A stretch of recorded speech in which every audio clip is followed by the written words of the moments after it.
السلام عليكم. اليوم راح اسوي الكليتشة العراقية. المواد اللي احتاجها عندي هنا 4 اكواب طحين، عندي هنا ملعقة كبيرة سكر، عندي ملعقة صغيرة خمرة، عندي هنا هيل، ينسون، حبة حلوة، وملعقة صغيرة ملح. المطيبات هاي اختياري. وبنفس الكوب راح اخذ سمنة مذابة او زبد.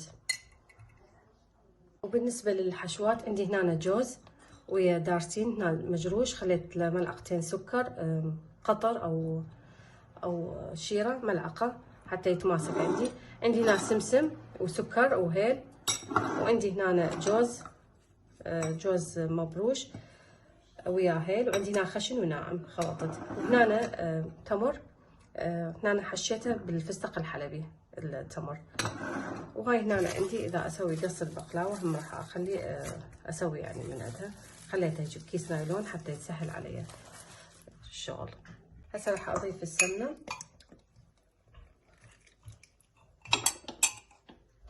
هسه بعد ما ضفت السمنه على الطحين صارت عندي بهالشكل هذا. راح اضيف المي بالتدريج، مي دافي او حليب. المي ما بيه قياس، يعني انا هنا عندي نص كوب. هسه كملت العجينه، اخذت وياي نص كوب مي تقريبا، يعني المي تحطوه بالتدريج، الافضل تعجنوها بالعجانه حتى تكون طريه وناعمه، يعني العجينه مالت الكليتشة تحب يعني واحد يعني يعجن بها، يعني فيعني الاسهل انه بالعجانه. راح اتركها تختمر تقريبا ربع ساعه 20 دقيقه، واني محضره الحشوات يعني ما راح اخليها تختمر زايد.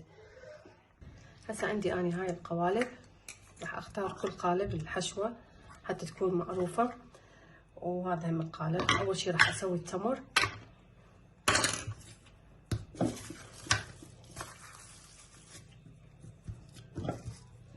راح اسوي قصة بقلاوة، راح افتحها. طبعا انا يعني ما تركتها تختمر، هاي تشوفون يعني كل الوقت اقل من 20 دقيقة حتى تحافظ على شكلها. هاي راح افتح واحدة ثانية. العجينة السمك مالها. بس عندي حشوة التمر اول شي ابدي بيها.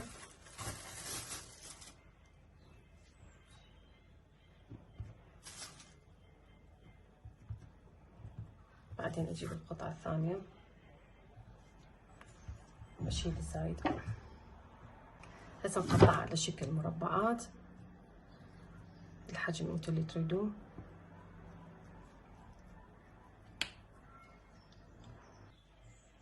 اثنيناتها مساوية العجينة كلش طرية وهشة. بعدين نقطعها.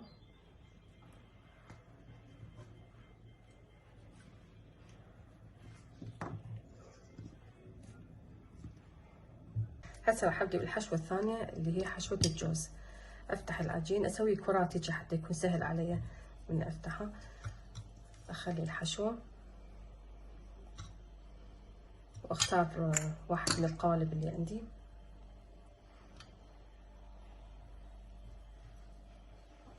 اخليها على هاي الجهة، او تريدون تستخدمون هذا القالب بس حتى شكل واحد يصير الجوز. هاي مالت الجوز. هسه كملت الجوز والتمر. عندي هنا خليط من البيض والحليب، وأنا مشغل الفرن على درجة حرارة 180 بس من أسفل، وبعدين أشغل من فوق حتى ياخذ اللون الذهبي. بس هنا عندي شوية هذا الخليط أمسحه بشكل خفيف وأدخله الفرن. هسه عندنا مالت الجوز المبروش الأبيض. العجينة طبعا كلش طرية حلوة. هنا خلطة ناعم وخشن، ونختار واحد من القوالب نسوي بيه.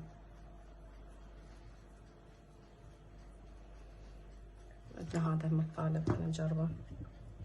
أنا عندي هاي القوالب أسهل.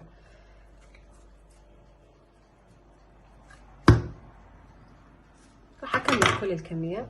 بقى عندي بس مالت السمسم والتمر.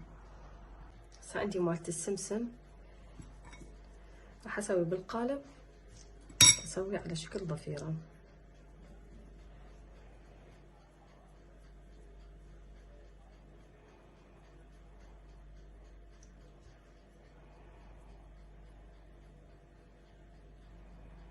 راح اكمل كل الكمية واشوفكم الشكل النهائي. عندنا مالت التمر، هذا الشكل المعروف عليه بالعراق يسووه.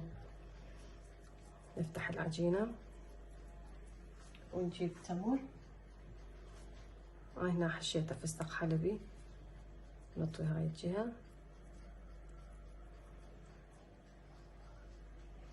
وهذا الشكل النهائي للكليتش العراقية بعدة حشوات، التمر والسمسم والجوز، بس كلش طيبة. جربوها ان شاء الله تعجبكم. عندنا هاي مالت التمر سويتها شكل بس كلش هشة وبيها فستق حلبي داخل مالتها، يعني حشيت التمر فستق بس يعني ما اقولكم ايش قد هشة. عندنا هنا مالت الجوز، هذا مالت الجوز.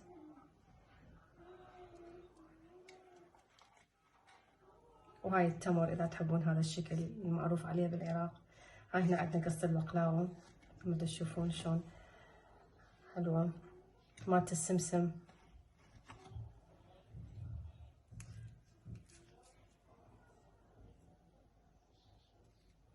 جربوها وان شاء الله تعجبكم، وانتظروني بفيديو جديد ان شاء الله. مع السلامة.